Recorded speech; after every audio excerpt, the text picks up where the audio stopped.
എടാ നോക്ക്, മുഖത്ത് ടവലും കെട്ടി ആമയുടെ ഫിഗറും ചെയ്തിരിക്കുക. ഇനി തീവ്രവാദിയാണ്.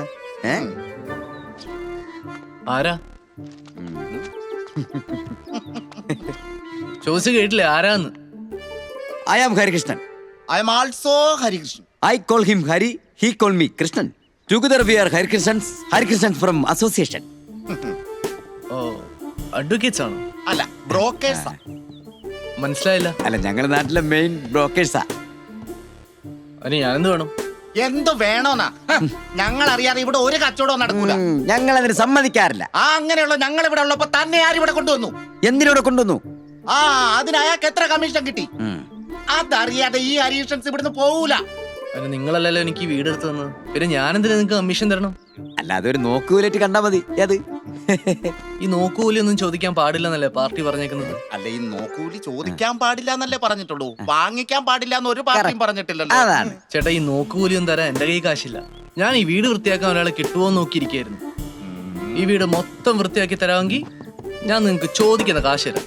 കൃഷ്ണ, ഈ വീട് മൊത്തം വൃത്തിയാക്കുക എന്നൊക്കെ പറയുകയാണെങ്കിൽ അത്തരം പറയല്ലേ. ഒരു കുഴപ്പമില്ല. ഒരു വീട് എങ്ങനെ വൃത്തിയാക്കണമെന്ന് ഞാൻ നിനക്ക് പഠിപ്പിച്ചുതരാം. സാറ് കാശേട് സാറേ, ഈ വീടിന്റെ കൊട്ടേഷൻ ഞങ്ങൾ ഏറ്റെടുത്തിരിക്കുന്നു. ഇത്ര പെട്ടെന്ന് വിളി സാറേന്നൊക്കെ. അല്ല, കാശേരാന്ന് പറഞ്ഞാൽ ഏത് തെണ്ടിയാ ഞാൻ സാറേന്ന് വിളിക്കും. ഒരു കാര്യമില്ല, കാശ് കൊടുത്തന്നെ സ്വന്തം തന്തേ കയറി സാറേന്ന് വിളിച്ചതാ ഇവൻ. പൈസ എടുക്കണടാ. ഇങ്ങോട്ടെടുത്ത് സാറേ, ചുമ്മാ പൈസ ഇട്ടെന്നാതാ. അപ്പൊ ഹരികൃഷ്ണൻസ് അസോസിയേഷൻ ഈ കേസിൽ നിന്ന് പിന്മാറിയിരിക്കുന്നു. അല്ല, പോയി പൻസാനൊക്കെ എടുത്തിട്ട് വരാന്ന്. ഓ ആയിക്കോട്ടെ. അതെ, ഈ വീടും പരിസരവും അത്ര ശരിയല്ലെന്നാണ് നാട്ടുകാരുടെ പൊതുവെയുള്ള സംസാരം. പല ദുരാത്മാക്കളും ഇവിടെ കറങ്ങിയടിച്ച് നടപ്പുണ്ടെന്നാണ് പറയണത്. കുഴപ്പമില്ല, അങ്ങനെ എന്തെങ്കിലും ബുദ്ധിമുട്ടുണ്ടാവുകയാണെങ്കിൽ പറഞ്ഞാൽ മതി, ഞങ്ങൾ വേറെ വീടെടുത്ത് തരാം. ശരിക്കും? ഞാനും ഒരു പ്രേതത്തെ കാണാൻ വേണ്ടി ഇങ്ങനെ ആഗ്രഹിച്ചിരിക്കുകയായിരുന്നു. ഇനിയിപ്പോ ഏതായാലും ഇവിടുന്ന് മാറുന്ന പ്രശ്നമില്ല ചേട്ടാ, നിങ്ങളിതല്ലേ. ഞാൻ പറഞ്ഞേ ഏറ്റില്ലടാ. നല്ല കാര്യമുള്ള അങ്ങനെ ഓരോ കാര്യം. പിന്നെ അല്ലാതെ. അപ്പൊ ഞങ്ങൾ പോയിട്ട് 1 മണിയാകുമ്പോ വരാം. വന്നാ മതി. അപ്പൊ ശരി. ഏതൊരു മണി? എല്ലാ ദിവസവും 1 മണിയുണ്ടല്ലോ. സാറെന്താ ബാഗൊക്കെ ആയിട്ട് രാവിലെ കോളേജിലേക്കാണോ? ഇപ്പൊ കോളേജിലേക്കാണ്. അവിടെ നിന്ന് തിരുവനന്തപുരം പോകും, ഒരു സെമിനാർ അറ്റൻഡ് ചെയ്യാൻ. എന്നാ തിരിച്ച്? ഒരു ദിവസത്തെ പരിപാടിയാണ്, നാളെ കഴിഞ്ഞെത്തും. നിങ്ങളുടെ ക്ലീനിങ് ഒക്കെ എവിടെ വരുത്തി? ഇല്ല, തുടങ്ങിയതേ ഉള്ളൂ. ഓ, അപ്പൊ ശരി, നടക്കട്ടെ, വന്നിട്ട് കാണാം. ശരി.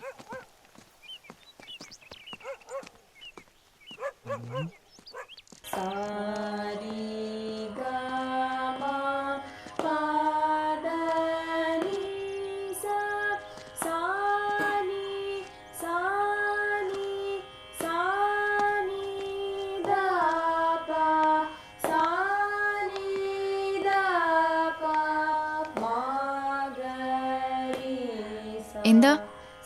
ഒരു നല്ല പാട്ട് കേട്ടു. പാട്ടുകാരി ആരാന്ന് അറിയാൻ വേണ്ടി വന്നു. എന്തിന്? കോംപ്ലിമെന്റ്സ് കൊടുക്കാൻ. എന്നാ ആ പാട്ടുകാരിക്ക് തന്നെ നേരിട്ട് കൊടുക്കുന്നതായിരിക്കും നല്ലത്.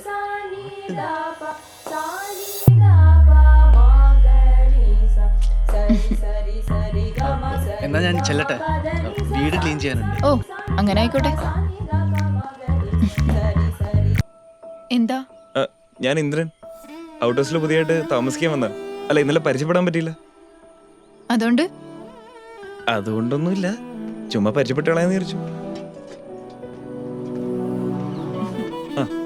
ഞങ്ങളുടെ വീടും പരിസരമൊക്കെ ഇഷ്ടായോ? ഇഷ്ടായിരുന്നു. ഞാൻ ആ കുട്ടിയോട് ഇന്നത്തെ പത്രവും ചോദിക്കായിരുന്നു. ഓ, അതിനെന്താ? അഹല്യ ആദ്യത്തനെയും പത്രികാം സ്വീകൃത്യാൻ തദാതു. ഇയാളുടെ നാടെവിടെയാ? തറവാടൊക്കെ കണ്ണൂരാണ്, പഠിച്ചു വളർന്നൊക്കെ ബാംഗ്ലൂർ.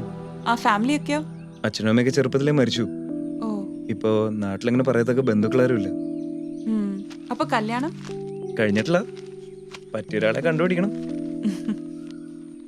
ഇയാൾ എവിടെ ജോലി ചെയ്യുന്നേ? ഇവിടെ എങ്ങനെ എത്തിപ്പെട്ടു? അത് ഞാൻ ജോലി resign. Good morning Jithi. Good morning. ആ, രണ്ടുപേരും ഉണ്ടല്ലോ രാവിലെ തന്നെ. പിരിവിന് ഇറങ്ങിയതാണോ?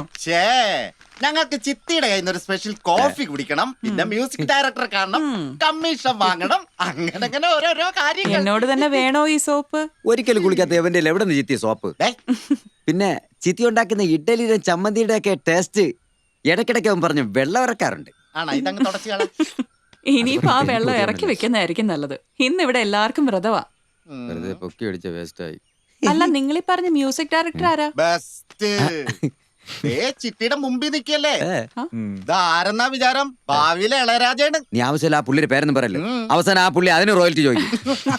കിണിച്ചുവിട്ടാലും താൻ മ്യൂസിക് കമ്പോസർ ആണോ? സിനിമയൊക്കെ ചെയ്തിട്ടുണ്ടോ? ഇല്ല, ആദ്യ സിനിമയുടെ കമ്പോസിംഗ് നടക്കാണ്. അതിന് പറ്റിയൊരു സ്ഥലം നോക്കി നടക്കുമ്പോഴാണ് ഇവരെ എന്നെ ഇങ്ങോട്ട് കൊണ്ടുവന്നത്. ഉം. പാട്ടൊക്കെ സെറ്റ് ആവുമ്പോ ഞങ്ങളെയും കേൾപ്പിച്ചു ആ, പിന്നെന്താ. എല്ലാവരും ഉണ്ടല്ലോ അല്ലേ? ആ, സാർ. എങ്ങനെയുണ്ട് വീടും സൗകര്യങ്ങളൊക്കെ? എന്തെങ്കിലും ഉണ്ടെങ്കിൽ പറയാൻ മടിക്കണ്ട. ഉറപ്പായിട്ടും പറയാം സാർ. ആ നിങ്ങളോട് നിൽക്ക്, ഞാൻ ക്യാഷ് എടുത്തിട്ട് വരാം. ശരി, ഓക്കെ. എന്നാ പിന്നെ ഞാൻ ചെല്ലട്ടെ, കുറച്ച് പണിയുണ്ട്. ശരിടാ, ഓക്കെ, ശരി. ആയിക്കോട്ടെ. അളിയാ ഉം. പുള്ളിക്ക് ഏത് പമ്പ് ഹൗസിലാണ് ജോലി? എടാ പമ്പ് ഹൗസ് അല്ല, കമ്പോസിങ്. പാട്ട് കമ്പോസ് ചെയ്യൂലേ? അങ്ങനെ